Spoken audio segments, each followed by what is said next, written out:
Hello, cooking enthusiasts. Today we have an updated version of my koji making tutorial. If you're unaware, koji is a fungus that is cultured and used for the production of many different products, probably most notably miso, soy sauce, katsuobushi, and a few other major fermentations. Almost a year ago now, I made a video that showed how to grow koji on rice in a circulator as an incubator, and the last time I checked, I was actually one of the only videos that showed how to do that.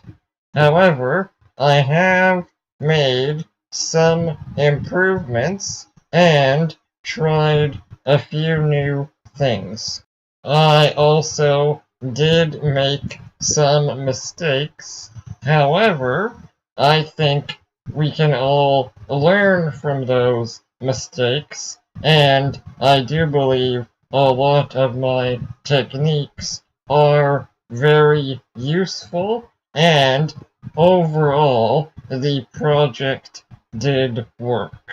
The first thing you're going to need is koji spores, which are easy enough to buy online. I had koji spores meant for fermenting rice for miso making. There are different strains for fermenting different foods. However, I am attempting to sort of push that a little bit.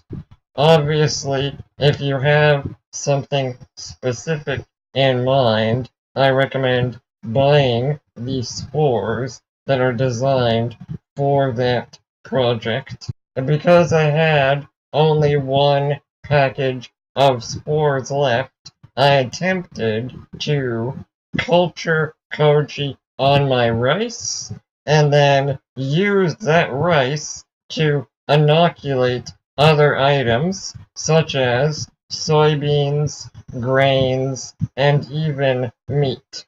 But let's begin with the rice, which is also the koji project I recommend you start with, especially because in terms of koji, rice can be turned into miso, Shio Koji, and a few other things that require some aging, but not as much as other koji products. I was using glutinous or sweet rice because it's what was recommended to me on the koji package, and it's what I had used before. However, you can koji ferment a variety of rices, very commonly sushi rice or jasmine rice. One of the issues I had was that my steamed rice was clumping together a little bit, and this is bad because you want very fluffy rice so the fungal filaments can grow and breathe in between the rice. So, my first big tip is if you are using a rice that can be sticky, rinse it and soak it very well. I recommend steaming it in small batches so you can really check on it and control the level of cooking.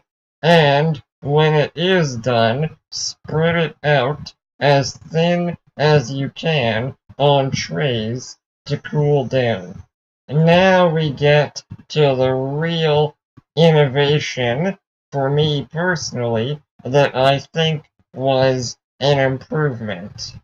The last time I cultured koji, I was using Ziploc bags in my circulator with the openings facing out of the water and slightly open so the koji could have oxygen. But what I did this time was put the rice in my 6-inch deep half pan insert, and I think that worked really well for incubating the rice. It did get wrapped in foil, of course, but it is a nice open system with plenty of access to oxygen. It's easy to check on, and it has a lot of thermal contact with the water in your circulator. You don't need this exact setup, of course. If you have a large plastic basin for sous vide, I recommend finding the biggest stainless steel pot that you can comfortably fit inside. The real key is surface area, and if you are using a standard hotel pan and inserts, you might even be able to use a more shallow insert, although you want to make sure it has nice contact with the water on the sides.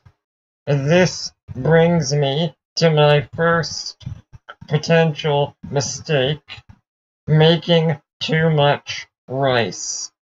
I had made almost 3 kilograms of cooked rice, and the layer inside my hotel pan insert was very thick and almost compressing under its own weight. So, my recommendation is make a maximum of 2 kilograms of cooked rice if you have a very similar setup to mine, or figure out how to split your rice into multiple incubated trays. I generally let all of my koji ferments incubate for a full 48 hours. What really saved my rice, and what you should do, even if you did everything right, was twice a day turn your rice over and give it a good mix. If you can time this to be exactly every 12 hours, even better, but again, that's not strictly necessary. Because I was doing a lot of rice, I had to mix my rice by spreading it over some extra trays and then mixing it back together in the end. My next mistake that you can learn from is how I wrapped up my incubation setup. My initial plan was wrapping up the entire system in foil to keep everything humid and warm. However, this ended up with a lot of condensation ending up in the rice. But a much better setup is a circulator set at either 30 or 32 Celsius, and then you want the individual tray of rice wrapped in foil. You can then also wrap the entire system in foil to prevent evaporation. As I mentioned, despite some of these mistakes, I do believe the fermentation ultimately worked. I did see some very noticeable fungal filaments, and the smell was incredible. A very pleasant, sweet, fermented smell. After the rice had been fermenting for 24 of the total 48 hours, I used a small amount of it to inoculate a few other items, in particular the meat I was planning to ferment with koji, but I think I'll get to that in part 2. So please stay tuned for part 2, where I'll be covering fermenting soybeans, grains, and meat with koji.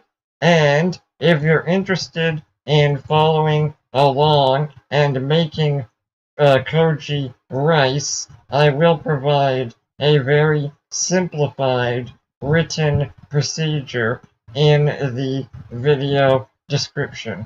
If you have any questions about koji and koji products, please let me know in the comments, and please share this video if you have any friends interested in fermentation. I would love for this video to at least surpass my old, outdated tutorial. Otherwise, thank you for watching.